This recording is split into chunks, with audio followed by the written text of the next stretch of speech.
Hello, welcome back to the channel. It's Nat Walsh. I am playing with some watercolor and the Berries Bunch stamp. These watercolors, they were gifted to me. You cannot get them, last time I looked, you cannot get them here in Australia, but any watercolor will do. I am going to do a little bit of no-line watercolor.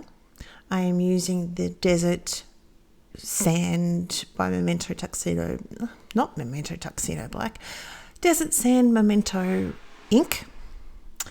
I'm also going to use a little bit of, sorry if you can hear some banging happening in the kitchen, a little bit of masking as well. You do have to excuse the band-aid on my hand. I have been having a lot of fun with making sourdough bread, and my loaves haven't quite come out properly. I'm still working. It's a process. It's a real process. It's been interesting, and of course I've had to tweak things to suit my house and how warm it gets, and I've had to adjust and basically be patient, waiting for my sourdough to double, like the starter to double. So let me know what if you have done sourdough, let me know down below in the comment box what is your favorite recipe, or leave me a link because I am open to anything. My sandwich loaves are working just fine, but the actual sourdough is not. But I'm down to timing. I'm down to timing a little bit more. But anyway, I digress. One of the loaves I was cutting up, the knife slipped, and hence I have a little bit of a sore thumb. At the moment of doing this voiceover, it's fine. It's all done. It's all finished with. And I've got another loaf waiting to rise and do all that sort of fun stuff right now.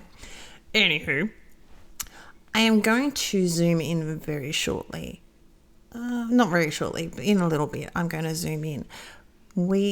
I'm using about 3 different colours with a touch of something else. For the leaves, the colours that I'm going to be using and I may kill these names, so please forgive me. Cobalt green, jade green, and a little bit of indigo, just in the darkest areas, and that's what I'm also going to do with berries. I've got a couple of colours with a touch of something just to make them a little darker. With watercolouring, it's long lines in the sense of not how I colour, because watercolour is obviously different from Copic colour and any other colour, but I am thinking about, I'm putting the darkest colour in where it is going to be dark, where I would think that it will be darker, using clear or just a clean brush or a fairly clean brush just to pull that color out a little bit more. And I just keep going through until I'm happy with the layer, and then let it sit. That's the thing with watercolor. I'm not like, I like to double. I wouldn't say I'm not a professional artist in the sense of watercolor artist, but I like to play. And this is what I like to show you, my experiments, and see what I've done and how I've done it. With Copic coloring, it's the same. I probably do it a little bit incorrect, but I find that it works for me, and that's fine, and I am happy with that, and I'm comfortable with that, and you do you, basically. When these have a little bit of time to dry, then I'm going to go back through and add a little bit more, hopefully depth of color, and also adding in a little bit of like the veins. I'm finding with this watercolor paper, it's very, what would be the word for it? It's sort of, as I said, I'm not a professional. I just like doing what I do, and I have fun, and I like to try and teach people along with me. It grabs the color a little bit. basically. This is very helpful when you're doing the veins and you don't want to bleed it all out. The berries have deep red amaranth. I don't know, but I think that's what that is. And a little bit of black just in the very, very darkest colours. Generally, I do like a little bit, like 2 layers of colour, let it dry. It can actually, it sort of all depends on how it's going. This, if I'm still not happy after it's dried, after it's settled, you may see me go in a little bit more. You may see me add a light line for my veins in my leaves and that sort of thing. But I try and step back and let it go. That's pretty much the thing that I find with watercolour. And what you'll see, people that know a lot more of watercolour than I do, you do have a little bit less control, and that can be fun. I think that's very fun. I'm working through these berries. I'm not going to show you all of them because it's just too hard. If you'd like to slow it down and have a bit more of a look of what I do, just make sure you mute me, because I'm going to start sounding really funky. The next color I'm going to do is the sepia brown for all the branches and the stems.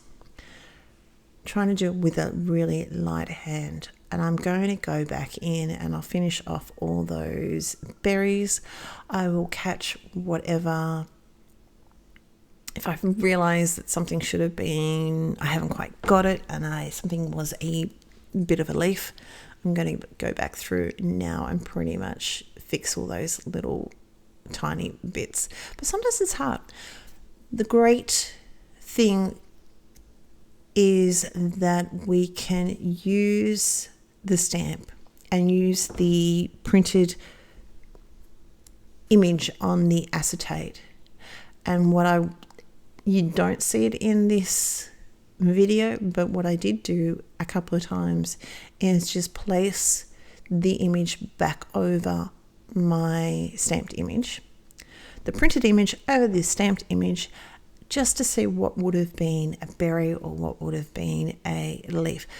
Because with no line colouring, again, the problem is it can be a little bit harder to see. But I really like the effect that it gives you, because that's what you've got in real life, and I really quite like that sometimes. I will leave a link down below over to the blog and it's pretty much just the berry branches image. I am going to use this stamp set for my greetings. We've got a little hello. This is hello, happy birthday stamp set. It's a nice solid image. I'm going to stamp it quite a few times. I'm going to stamp it at least about 3 times. One, because you've got watercolor cardstock here. This cardstock is not terribly textured, but there is a bit of texture, obviously. And stamping it 3 times, I'm going to leave a really good deep imprint of it. Here I'm just checking and making sure that it's all dry, because I realized I hadn't done that yet, and it was pretty good. This is stamping with just some pigment ink, so it's nice and black and lovely with some white, clear embossing powder. This is just some cardstock out of my stash, and it's a pretty simple little card, basically. The only last thing we've got to do, of course, because if you know or been around my channel for any length of time or see any of my videos on Paper Rose's channel, I've always got to put something, like a bit of drops and a bit of sparkle. I did a card actually the other day for a recent class, and I had nothing, and the girls were like, oh my goodness, there's no sparkle on this. I'm like, nope, not this time. These are just some little drops out of my stash If you like what you've seen, hit the subscribe button, hit the like button and the little bell, just so you can get notified every time the Paper Rose and I upload a video. I have just added a couple of lines of white gel pen. This is going to give my berries a little bit of a shine, illusion of a shine. And that's pretty much my card. Zoom in a little bit. So I hope you're well. Take care, and I'll talk to you very, very soon. Bye-bye.